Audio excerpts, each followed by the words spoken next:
You're now listening to the Palmetto Dugout Show, hosted by State Director Sammy Esposito, Associate Scouts Drew Stewart and Sean Smith, that discuss all things related to amateur baseball in South Carolina. Here are your hosts.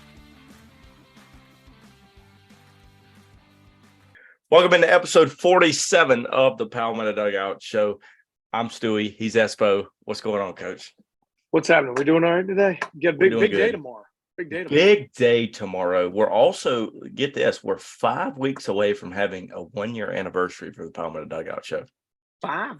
God almighty. You know, today's my Twitter anniversary. I saw that this morning. Ooh. My personal account, 12 years. I think I beat you, didn't I? I don't know. I don't know. A long time ago. I think I joined in 2009, so that would be, that's more than 12 years. Yeah, I don't know. It popped up on my phone today. So we got a lot of action going on right now.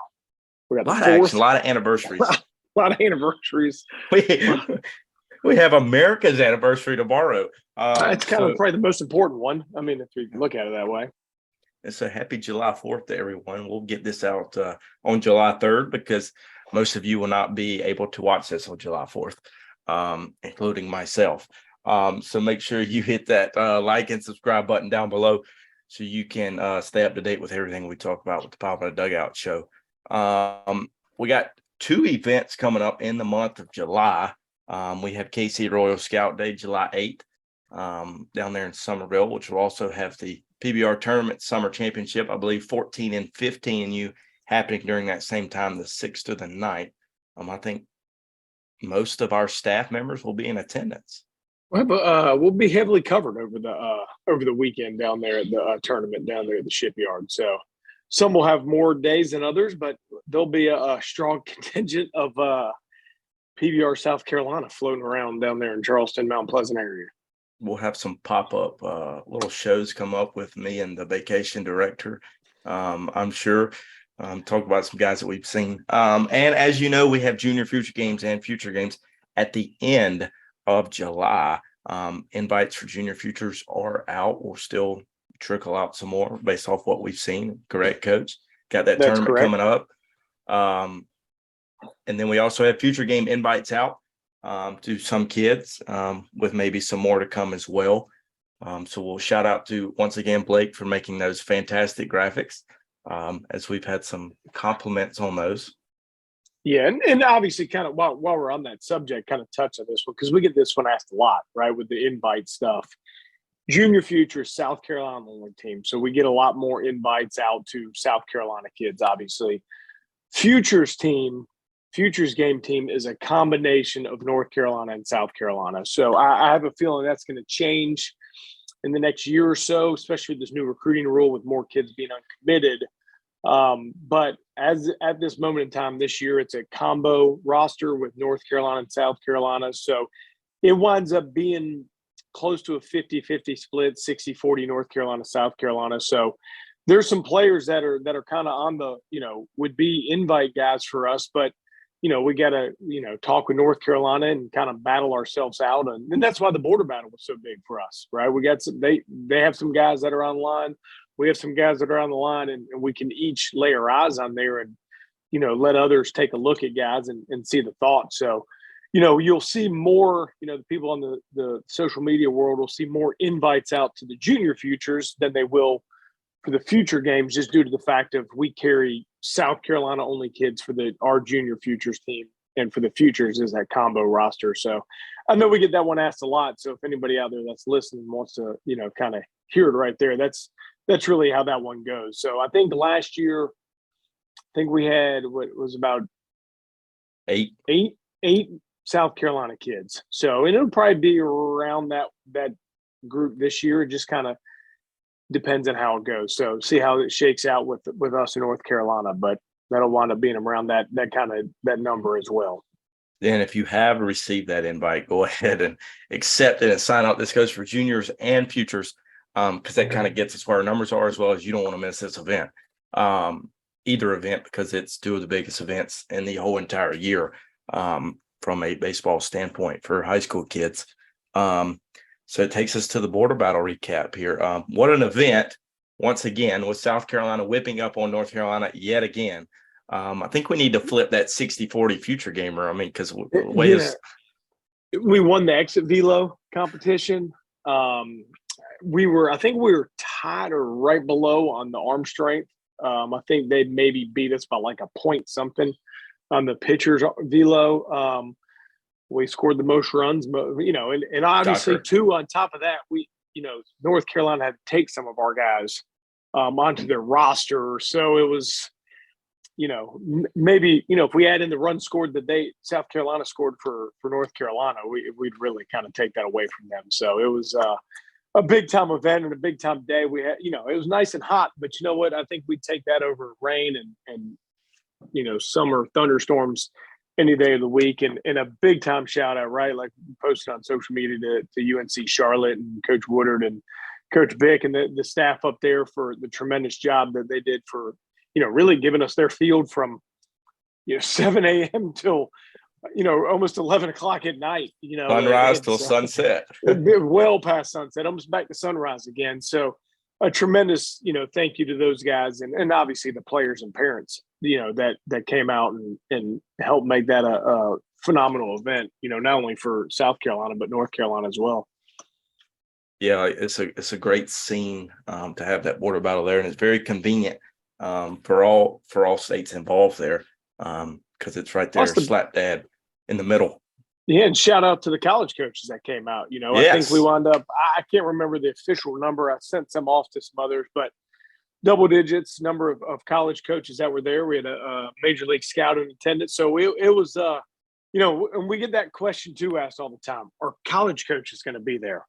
We never know, right? Because we don't, I know there's some things out there that pay these coaches to come out to events so they make sure they're well attended. We're not paying anybody to come out to our events to recruit them, to scout them, to evaluate them. But it's such a great event that we get, college coaches out to it. So it was a big thanks to those guys to come out and be able to come out and watch some talent, not only from, the 24 class, but into the 26 class. And, we had schools from North Carolina, South Carolina, Tennessee were in attendance. So it was a well-attended event by the college coaches. So thanks to those guys for coming out and, watching some of the great talent we had out there. Yeah, no doubt. So there are a lot of high-profile prospects were on display for both North Carolina and South Carolina. But we're only going to talk about our South Carolina kids. Obviously, we'll let the no doubt Matt Payne talk about his North Carolina guys. So kind of dive in and rotate here. First guy I'm going to talk about, Joey McGovern. Sammy's probably going to make a face at me. 2025 outfielder from Seneca High School, right up about a mile from me right now. But he looked good in the ABs he faced in live competition. I got to find my note sheet here. But 2 at-bats he put together, I think they were very loud outs. First one was 99 exit velocity, and the next one was a 95 on a line out to the second baseman. He is a hard hit ball machine. We were able to see him in high school. He was able to put up some power numbers with some home runs in some big situations, but he continued it at the border battle as well. He was really one that stood out, especially in that competitive in-game situation. No doubt. He's, we had a McGovern last year. Got a McGovern this year. Commit not long after came. We had a McGovern this year, so it's fun to see those boys come in and represent. I'm going to stay kind of close to my house here. Ethan Offen in Dutch Fork, a little bit farther than a mile from me, but Ethan Offen to 2026. We're fired up. He's able to make it to an event. Big-time football player as well over there at Dutch Fork High School. 2026, we got a chance to watch Ethan handful of times this spring. And right off the bat, I mean, he kind of stuck out like a sore thumb in a great way. When we saw him this spring, the athleticism, the way he moved, the at-bats. And he continued to do the same thing, the other night up there at Charlotte. Came out, football workouts all morning long, makes the trip up to Charlotte, shows out, runs a 6.7 something on the 60 there, shows out a good arm across the infield. In the game, smokes 2 balls, base hit up the middle, double off the wall opposite field, 90 plus exit velos on those. Ethan, we had him up there fairly decent in the 26 rankings. I got a weird feeling he's going to shoot up even higher once we kind of go to update those in the back end of the summer. But it's a right now he's 5'11", 155 pounds, but he just completed his freshman year and bounced around between football. And heck, the most important thing, right? He was finishing that game at 10:30 that night. Yep. Got in the car, was driving home, had to be up the next morning at 6 a.m. to go off for a 7-7 football camp, a couple hours away from school. So he's a young man with a high motor, with a lot of energy, and obviously got a lot going on this summer. And he, bouncing around on the field with a big smile on his face with a lot of energy. So Ethan's, athletically, it's easy to pick him out, but just the way he kind of carried himself and played the game was fun to watch. I think the numbers he put up were pretty good for a rising sophomore. Just a little bit above average, probably. Just a little bit. Just a little bit, but he was exciting to watch. So I got to see him when they played TL Hanna and knew he was going to be a good player then.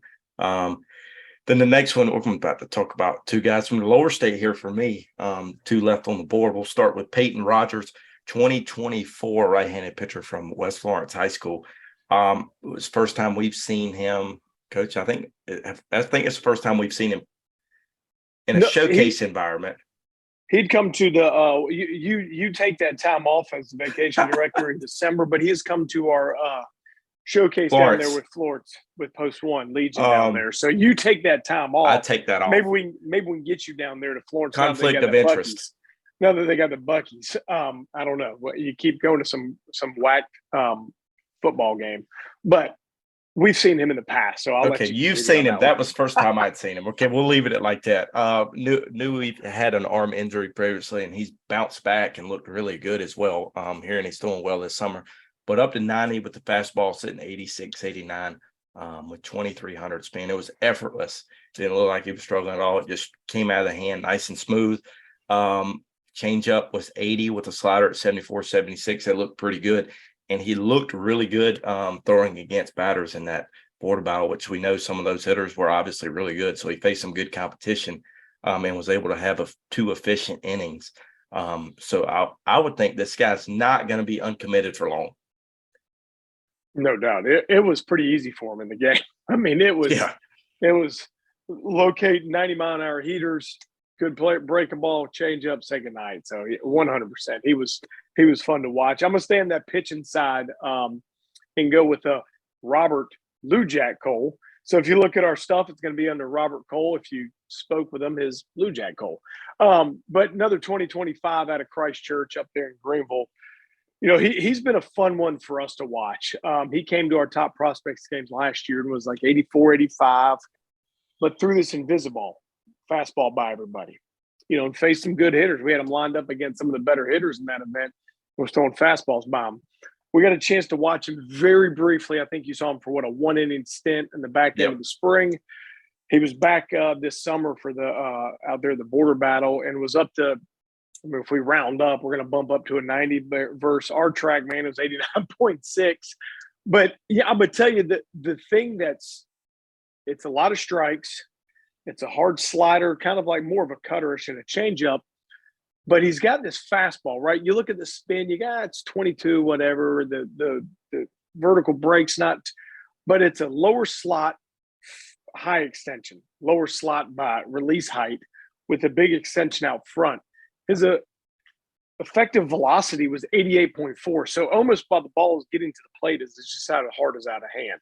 So the fastball plays up and he just throws it by kids. And he's been a big one for me to watch. We thought the world of him last summer when he came to the top prospects games, and he's obviously progressing the right way. I know, at our deal, he was up to 89.6, 90, whatever, if you want to round up.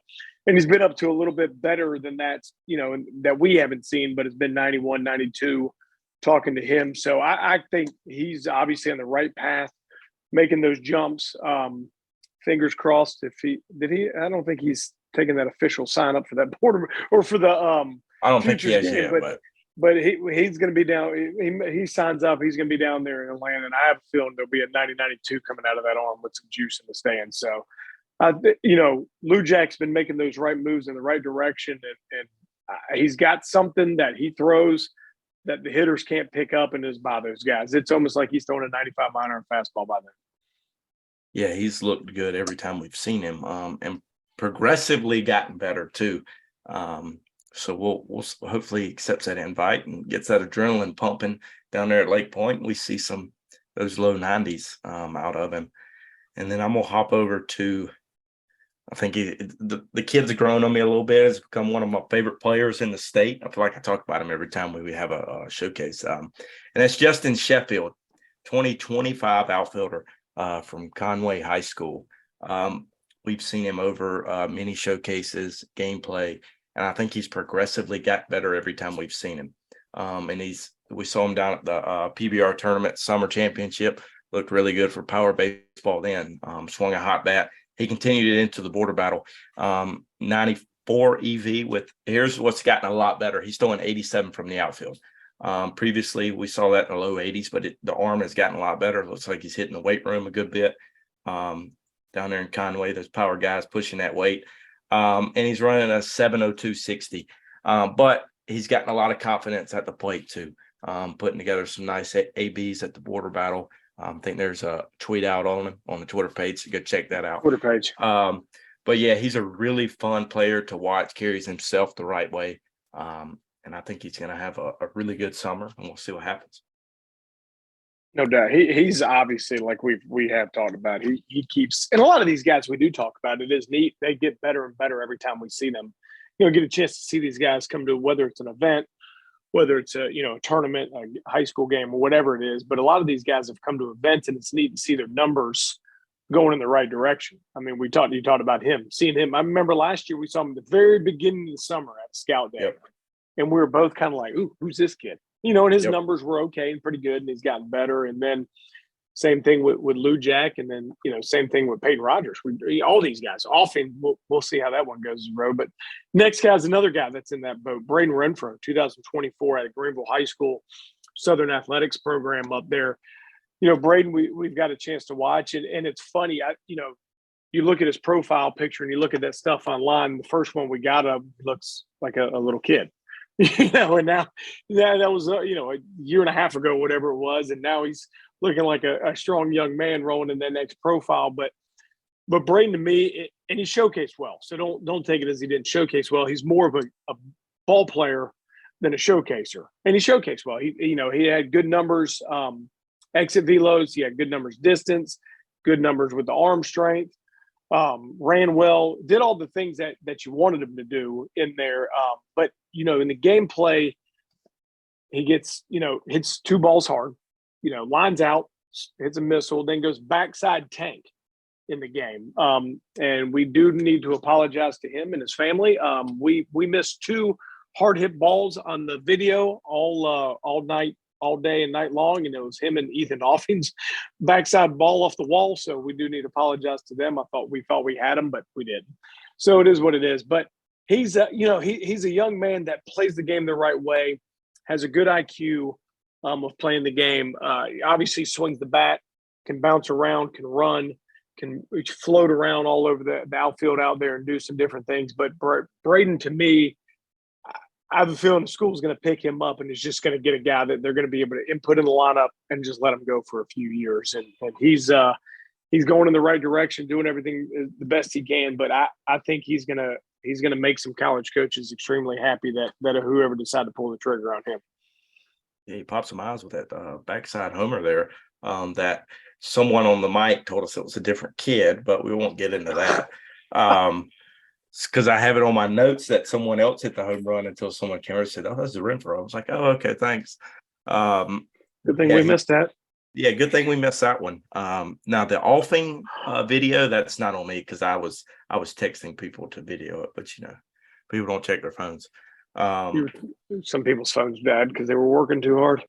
Oh no, I didn't text you because I knew you wouldn't look at it anyway. But anyway, I do have one more. I guess it's a shout out, whatever it is. Macon, Leppert, and Landon Gomes. We both know they're good players, but how about their personalities as we caught them miking up throughout the game? Which Macon Leppert's already out, but we're about to get Landon out here soon, and it's pretty good content. Coach, I think character is a great word to put those. Those are two characters, or two guys to have on the mic. I think if they weren't mic'd up, they're acting the exact same way. So it was 100%. It's fun. Me and Matt were talking the other day. The Gomes boys. they've been to a good amount of our stuff, right? They've come to a good amount of events. We've seen them a lot. We've seen them in tournaments. They just kind of had that good bounce that bring the good energy, right? And Macon's the same way. Those guys bring a high level of energy to the field, kind of make it enjoyable to be around. So those are some good ones you picked out. But thank them guys for partaking in some fun on that day with the mic'd up. Yeah, we had some guys that didn't want to touch the mic. They were a little shy, but we do have a lot of content with that, and we'll be micing these futures and junior futures up here soon. So we'll see. Yeah, kind of one last little tidbit, I guess I would say on the border battle I want to throw out there. And I know South Carolina, and right, we can only speak of a couple of years, but talking with those guys from North Carolina, and the guys that have, been helping them for a long time, arguably probably the most talented border battle that has been put together so far, not only in South Carolina, but North Carolina. And obviously I think it's, we got to a point at one point, we didn't think we were going to, we went through numerous amounts of pitchers, and a bunch of them were mid to upper 80s on up, and it was one of those things where every once in a while you'll get a guy that throws hard and you kind of go, oh, that guy's got a good arm. But there were, we're still going through all the numbers, but there was only a few arms that were under 80 miles an hour. And they were some of our younger guys that were at the event, a couple side armors, a couple younger guys. There was, which is hard to do. I don't care where you're at. You go to a tournament, you go to whatever it is, that many players and pitchers that come through, to get that many guys to have that much stuff. And then on top of that, balls that are being launched by some of the players, position players, and, the run times, right? A bunch of times under a 7-0. And we're going to get all that stuff as this week and the holiday kind of shakes out. But arguably, probably, the top most talented border battle that we've had so far. And hopefully that just continues to progress and grow in the right direction as we roll on with this thing. Coach, all of our events are getting better and better. No doubt. Method to the madness. Method to the madness. You're exactly right. Just don't ask us what that method is. No, don't ask us what the method is. The method was me sitting at my desk putting 100 tweets out on Thursday. Was it Thursday? Yeah. 100 tweets out on Thursday. That's the method to the madness. I think we already had like 40 tweets out on PBR South Carolina by the time I got home on Wednesday night. PBR after dark. It was definitely after dark. We don't have a question of the week, but we do now know that top prospect games are now live. Going to be August the 19th at College of Charleston, a great venue always. Beautiful venue. Got some and arguably the greatest sound the playlist. The playlist, you got to give Coach, you usually say you want to throw the staff in there, but that was all a Coach Holbrook maneuver for the playlist when we were down there for the Team Carolina trials. So we can only hope for better, or the exact same when we head down there for the top prospect games. But right, we got this thing live a couple of days, a day or two ago, and we've already had 32 requests to get into this top prospect games. And we're going to have invites going out here. We got to get through the holiday, but we're going to have the invites going out here soon. So, last year was our first time doing the top prospect games here in South Carolina. And we had about a 50-man roster, and we had a little bit of attrition to some football guys and some injuries late. But we're going to look to better that number with it's not only a number deal, right? It's an invite only deal. It's from a talent standpoint. So look to better that from a talent and a number standpoint and get that thing rolling. So we had a great one last year. We hosted it at USC Upstate. This year we're going to go back down to the lower country and kind of move it around a little bit around the state to try to help everybody out. But this year we'll be down to College of Charleston on that beautiful turf field, and we just got to keep that weather okay and have a beautiful day down there. Well, at least we're on a turf field. You talk about the top prospect games getting better. We've had 50 college commitments since 2020. And we had a good group of college coaches last year at USC Upstate. And expect the same here on August the 19th at College of Charleston. So hey, we'll see. But it's the method to the madness. Well, I think that does us, other than Border Battle pictures are now live. So go grab your pictures while they're still up. I don't know how long they'll be up. They'll probably be up forever. There's a million of them, so have fun going through them. 4,500, I think. JJ, our intern was killing it with photos. Yeah, big shout out to our workers too, right? We forgot that, right? You know, we can't go through everyone in North Carolina, but Josh Jackson was out there snapping 7 million photos. You know, Big Easy Ethan Mann on the cameras locking it down, and Big Blake Loria. Not only does Blake is a phenomenal graphic designer, but he's also Mr. Trackman during events. So he was thank those guys for all their hard work they put on, and you know, a couple of those guys made some drives to get there. So big shout out to those guys to coming out there and working and helping and making our jobs a little bit easier when we get out there. So big shout out to those guys.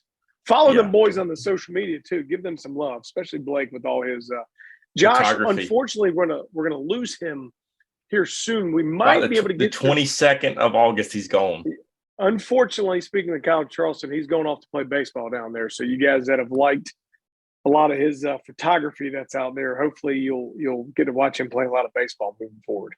Coach, but I think we have a backup plan. I got an interesting text yesterday about someone wanting to take photos for Stewie Media.